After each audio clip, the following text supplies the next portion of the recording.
All right, welcome back to Coin Mojo. I really want to tell you guys about the 14 silver quarters that I pulled out of a $1,000 bag of quarters, plus the other items that I did find. Yeah, baby, yeah!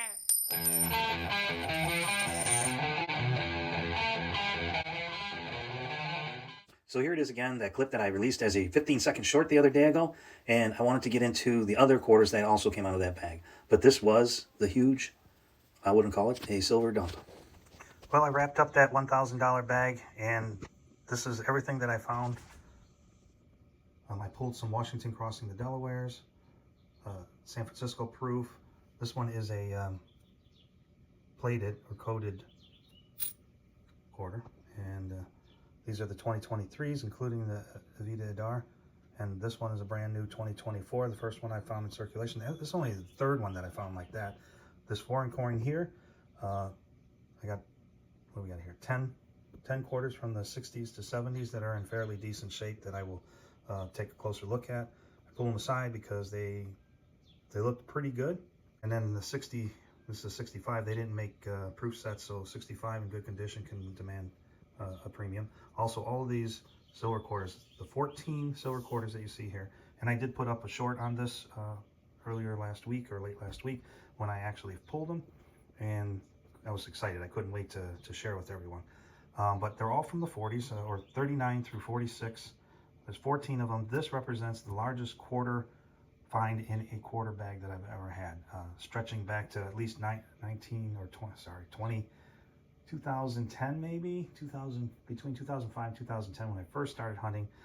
I remember pulling at least 40 quarters out of a bag, 40 silver quarters. But this was clearly come out of somebody's collection and got dumped at the coin return, and I got it. So yahoo, that one's a good one for me. I'm going to go through and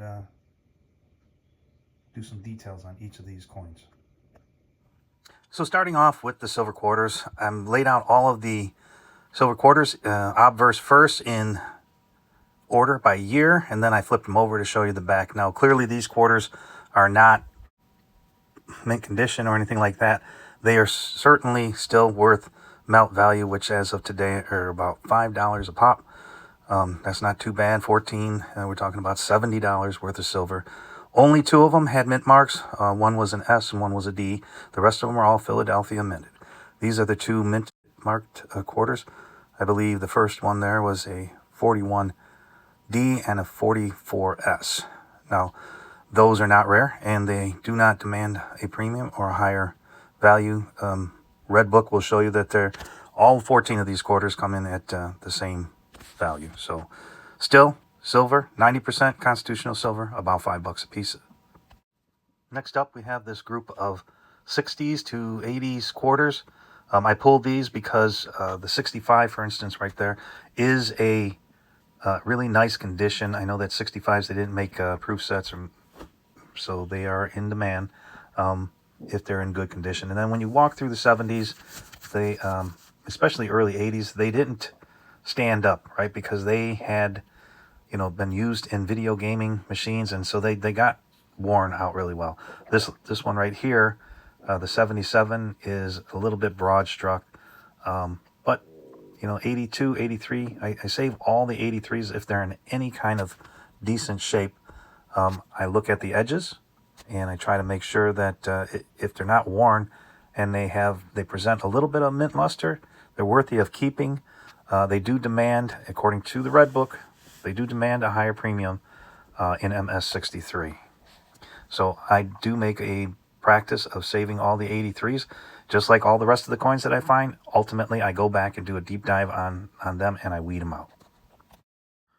So I'm finally starting to see the Avita Adar quarters around.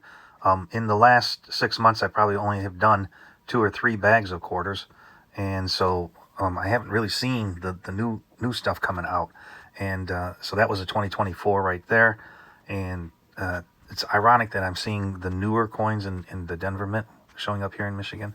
Still finding a Washington Crossing the Delaware mint errors. That one is a feeder finger scrapes. This is the bird's nest on the same coin.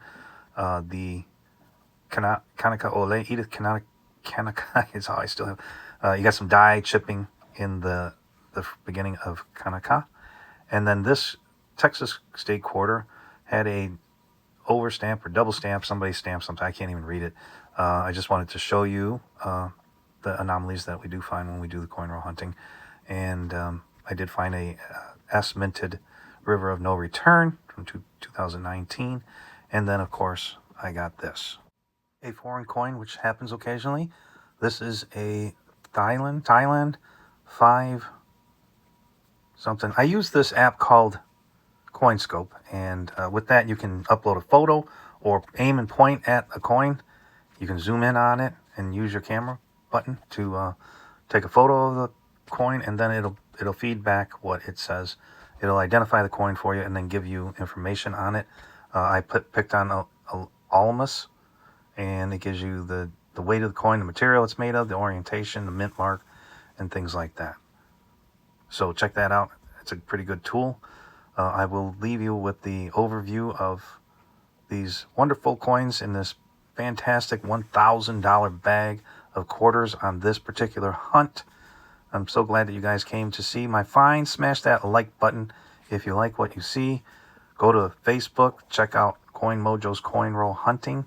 Also, check out my partner listings on eBay, JDK Collectibles-CM. Got over 200 sales, or 209 positive feedback so far, well over 300 sales. Comment and share. Don't forget to hit that like button. Hit that bell for notifications. Thanks for coming to see Coin Mojo. I appreciate all your comments and likes. Thank you. Yeah, baby, yeah!